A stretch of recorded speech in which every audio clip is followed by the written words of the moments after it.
chapter, actually 3909.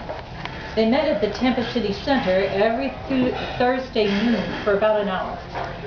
John was serving as Area 6 area governor, a position that David would hold a few years later. The Noonshiners were an active, robust club, so it took several years for our club to pirate him away and return him to his true Toastmaster roots at 1810.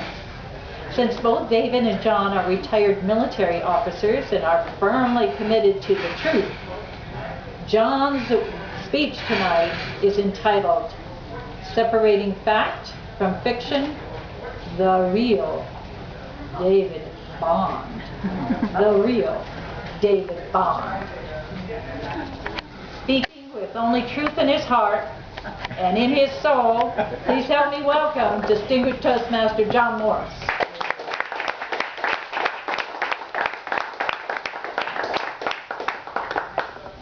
Now, Toastmaster, fellow Toastmasters, Barbara and David. We've heard so many wonderful, generous, kind things said about you, David, that I suspect many of our newest members couldn't even recognize you. Ironically, neither could I. What you don't know about David is that after you peel back that stern, straight Marine Corps veneer and dig deep into his heart and soul, David is a flaming liberal. A couple of years ago, I was sitting at the same table with David. We were meeting at Perkins Restaurant. That's the Perkins on Waters Avenue after we were evicted from the Perkins on North Del Mabry. I looked over and I saw David's hand shaking. I asked him if he was okay. He said yes, he was. Then I casually looked down at his ballot. Then it came to me. David was actually voting for a woman as best speaker. Now I ask you, how much more broad-minded can you get than that? Through the years, David and I have had several occasions to talk about politics. Sometimes those discussions even lasted as long as 2 or perhaps 3 simple sentences. Last summer, though, in our discussion about the presidential election, he told me that he intended to vote for the smartest, most articulate, and most experienced candidate in the race. Wow, I said, we finally agree. You'll be pleased to know, David, that that's exactly what I did. I followed your advice, and on November 6th, that's what I did. I could not have been more pleased. Thank you very much, David. Progressive forward thinking is actually embedded in the soul of David's genes. During the Korean War, David enlisted in the Marines. He entered the Corps as an E1 private. Slick sleeve, right, David? Had nothing, no rank at all. He then left and then re-enlisted, rose up through the non-commissioned ranks, and then he received his commission as a Marine officer. Most of you probably don't know this, but they call those individuals Mustangs in the Marines. I'm sure Marianne is familiar with that term. His happiest day was when he pinned on his brown bar, and that was followed by the next day when he realized that he once again found himself looking up from the very bottom rung of the ladder. Yes, what an experience it was. Some say it took a lot of guts to do that.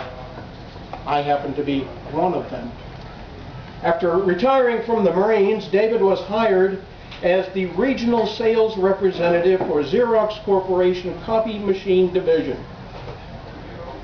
Only after a very short period of time he left, but in the meantime, he mastered the toughest trick of the book.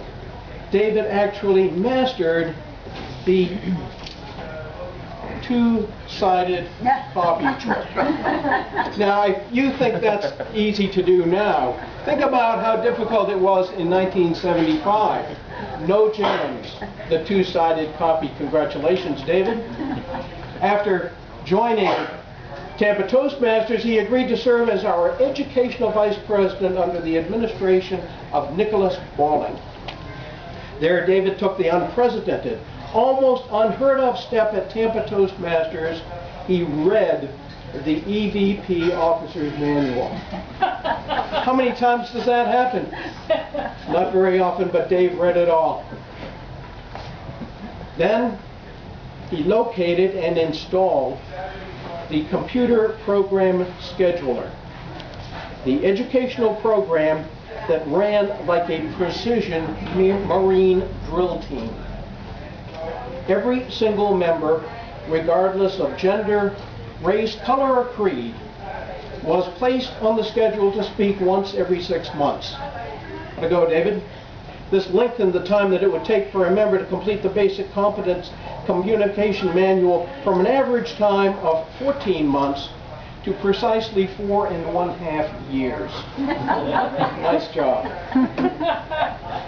That was a great breakthrough and another victory for Jeffersonian democracy, I might add, David. Good job. David, by your persistent efforts, you've led by example, and for a good many years fostered the Marine mission here, the Toastmasters mission as well.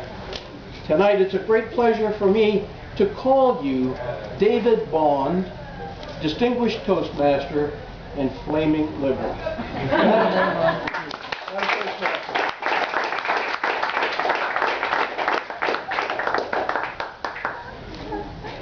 If you look close, you'll see some smoke coming out of